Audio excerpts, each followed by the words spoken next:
Alright, I need to calm down. But holy shit, the Timberwolves just traded for fucking Rudy Gobert. Welcome back to No Cap WulfPack. New Timberwolves channel. If you like the video, maybe you come by again, check it out. Check out what else I post. But today, I just want to unpack everything that's been going down. What happened before free agency, what's happened during free agency, and even talk a little bit about the pieces that we added in the NBA draft. And just kind of take a holistic view of the roster. But first thing I want to talk about is the damn Rudy Gobert trade. I just want to talk about the move, man. Because, oh my gosh, did the Timberwolves send most of their chips. I'm not going to say all their chips, but most of their chips in the middle of this freaking pile right now, and just they're going for it. And you got to respect that. Ever since that the Timberwolves went and took Tim Connolly away from the Nuggets, you already knew with getting Mark Lowry and Alex Rodriguez in as partial owners that they're going to start taking an aggressive approach, especially after they tasted some success last year. It's full go time now. Now we move. So the Wolves get Rudy Gobert. They get to pair him at the 5 and move Cat to the 4, where Cat offensively is going to dominate anyone that tries to defend him at the 4. Not a lot of bigs in this league that can defend Cat effectively, and it's just going to make it even that much more of a matchup nightmare for opposing teams. And I'm looking forward to it. I mean, it all needs to formulate, but I like the direction. But this is what we had to give up, and it was a haul. Malik Beasley, great three-point shooter. He seems like one of those players that if he just worked on a couple skills here or there, that he could potentially become an all-star one day, but he just never seems to really work on some of the skills that would be necessary to get there. But it sucks to lose his shooting. He broke the franchise record for most threes made in the game. I was at that game. It was phenomenal to see, and he is a big reason why our offense was the #1 scoring offense. Like, he was a huge help for that. He's a little bit streaky, huge help. Patrick Beverley, his leadership, defense, his mentorship for Ant, like, all of that did not go unnoticed. And what he did, he brought us to the playoffs. He said that he would, and he did that. And much respect to Pat. That one does suck to lose. Jaron Vanderbilt, Mr. Hustle. V8 that's how we like to call him. If you Jazz fans don't know a lot about V8, you'll love V8. He's on an amazing contract, hardworking player, very limited offensively, and that's probably what the new regime was looking at is, all right, well, how do we take that next step? And if Vanderbilt, we can't really wait for the development of his offense to come at a more effective rate because he misses too many bunnies. He doesn't catch the ball sometime effectively. But overall, though, he works his tail off. He makes up for a lot of the mistakes he will make on offense and some by just hustling around. So really great player, and it sucks to lose him as well. Walker Kessler, first-round pick, block machine, one of the best. He was Defense Player of the Year in college, and one of the best blocking talents to come out in a long time. So it'll be a loss, but I don't ever foresee him potentially being a star, but who knows? Knowing the Timberwolves, he'll probably end up being better than Rudy Gobert. Leandro Bomero, I actually like his potential. Struggled shooting a little bit in the G League and when he got some playing time with us last year, but he's a tall point guard, and I think that he has some finesse to his game. So it could be a piece that, just a rotation piece that we could live without. So first round picks. So we gave up a 23, a 25, and 27 unprotected first round pick, as well as a top 5 protected pick, first round pick in 2029. That is a lot. But this is what you got to look at from the perspective. If we're going to have Karl-Anthony Towns on his new max extension, which we're going to be able to have him for 6 more years, we have Anthony Edwards, if he signs his extension, would be here for 7 years, and then we have Rudy Gobert, who's going to be under contract for 4 more years. So when you look at it like that, you're hoping that you're picking, this is why it's risky, but you're hoping that you're picking between picks 24, 25 to 30. Hopefully you get to 30. Like, that's why you're kind of doing this. But it all depends on how the development of the young guys and how everything kind of meshes around. So speaking of Rudy Gobert, his 4 years, roughly 170 million left on the contract. He's getting paid a lot of money, and it's going to cause our roster to not have as much flexibility over these next 4 years. And again, that's part of the risk that you're willing to take, hoping that this new big three that has a defensive and rebounding focus, as well as a shooting unicorn in Karl Anthony Towns and a assassin on offense with Anthony Edwards, you're going to hope that everything can kind of mesh and work together, especially with the development of Jaden McDaniels and Jalen Noel, should go a long way. So these are just some of the stats that Rudy did last season. 15.6 points per game, 14.7 rebounds per game, which I'm pretty sure led the league or was at least second or top three.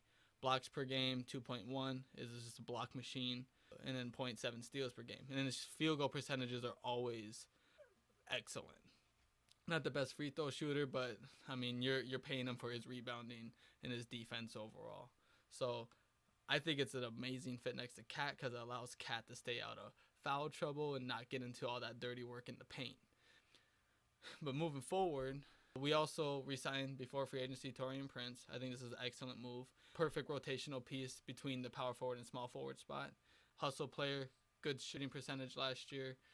Started off a little slow, but towards the end of the year, he definitely got his shot going. Huge help to this team, and if we didn't have him as a rotation piece, I think it would have hurt our chances to make the playoffs, or at least even get the 7th seed. So I think this is a great signing at great value. And then we got slow-mo Kyle Anderson, power forward spot, and a little bit of the three. And he was probably one of the most frustrating people to watch in that Memphis series.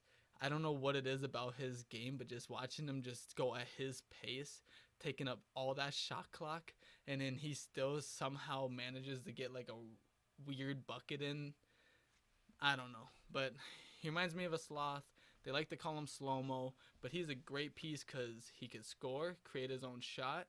He rebounds well. He can find other people, make them make plays. The only thing is that sometimes his shooting splits aren't always the best. As you can see, 44% as well as 33%. He's going to be a player that's going to contribute well. He did really well for Memphis, and when he was on San Antonio, he was a nice player as well. 2 year, $18 million, $9 million a year, taking up most of our mid-level exception, but nice piece to add. He's going to help a lot with the things that we need because he's a good defender. Then, to help with losing Malik Beasley, they signed Brian Forbes. He's a 41.4% three-point shooter, shoots 90% from the free throw. He's a pure shooter. 8.8 points per game on 17 minutes per game. He's going to give us that spark that we needed at a really, really amazing deal. 1 year, 1.8 vet minimum deal. So I think this is just a nice piece to kind of make up for that shooting loss from Malik Beasley for sure. NBA draft. We got Wendell Moore Jr., Josh Minot from Memphis, and then Matteo Spagnolo from Italy. So these three guys are just going to help kind of fill out the roster. I think Josh Minot might just sign a 2-way contract, and then Spagnolo will be overseas, I believe, for another year, maybe 2.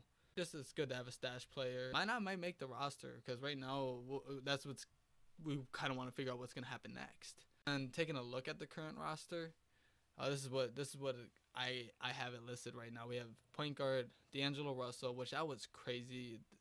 Good to be able to keep D'Angelo Russell under the circumstances because when you look at this roster, he's going to be able to lob to that starting 5 all day long, and that's going to be amazing to watch. And he's a sneaky good passer. He was phenomenal the first 50 games of this year, man. And then we have Little Mac, Jordan McLaughlin, right behind D'Lo.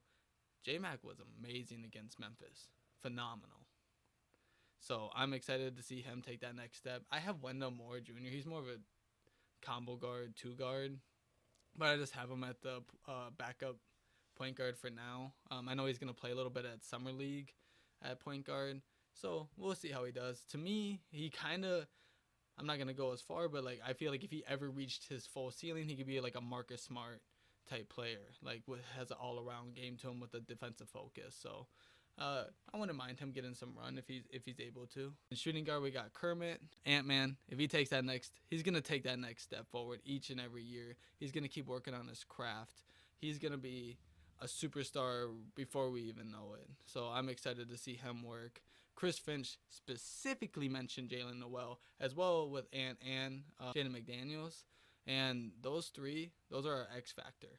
If those three are able to make it to that next level, develop in the way that we're hoping for them to, that's going to be huge. That's going to be able to separate us from being potentially like a 5th or 6th seed all the way up to a top 3 seed and being able to win maybe multiple series in the playoffs. Like, that's how big of an X factor those 3 players are going to be with their development. We already mentioned on Brian Forbes, but that shooting is going to be great to have. Then we have Jaden McDaniels starting the small forward, and that's the best thing about this shift. We have a big lineup, which I get it. Everyone plays small ball. Everyone zigs. Someone got to zag, and I think that's their strategy here. And I think a lot of these players are athletic and gifted enough to be able to make this work. Because getting Jaden, who they list, I believe, at 6'8", but he looks like he's more like 6'10", lanky, long, small forward that has an emphasis on defense with a lot of potential to have a nice shooting touch. He is one of our biggest X factors, and he also played really good. Him, Ant, Jordan McLaughlin all played really well against Memphis. And then we have Torian Prince, who could swing between power forward and small forward. Good shooter. Mentioned him already. And then we have Cat moving to power forward, which he already plays a lot of power forward. He's played power forward a lot when Gorgie Jane played as well with the Timberwolves for a while starting.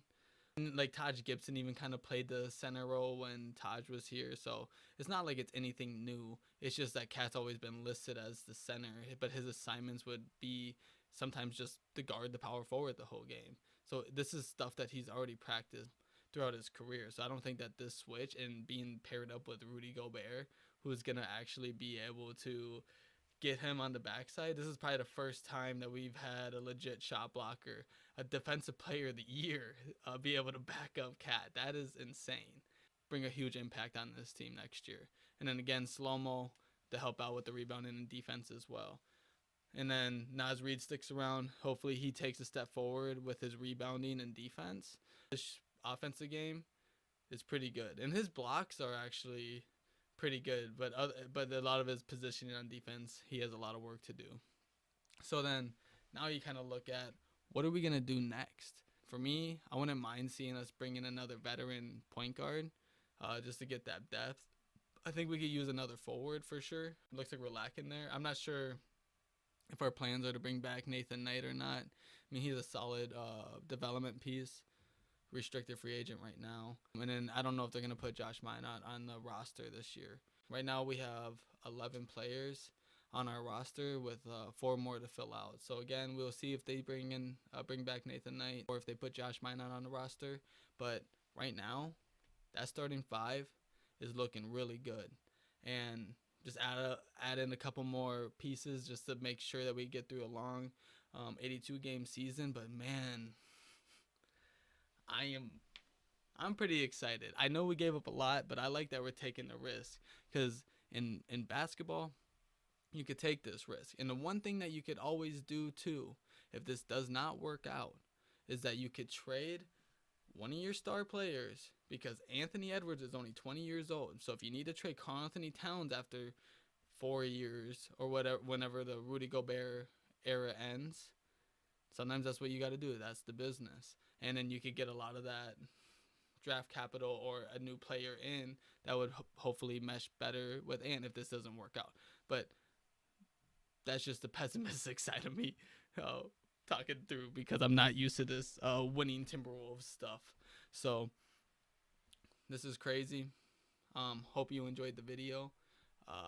That's kind of my thoughts, and I hope that we could snag a couple more solid veterans to fill out this roster. Once we do that, I'll make some update videos and then we could keep talking about some Timberwolves things as the season approaches and as the season goes on. Have a good one. No Cap WulfPack. Thank you for tuning in.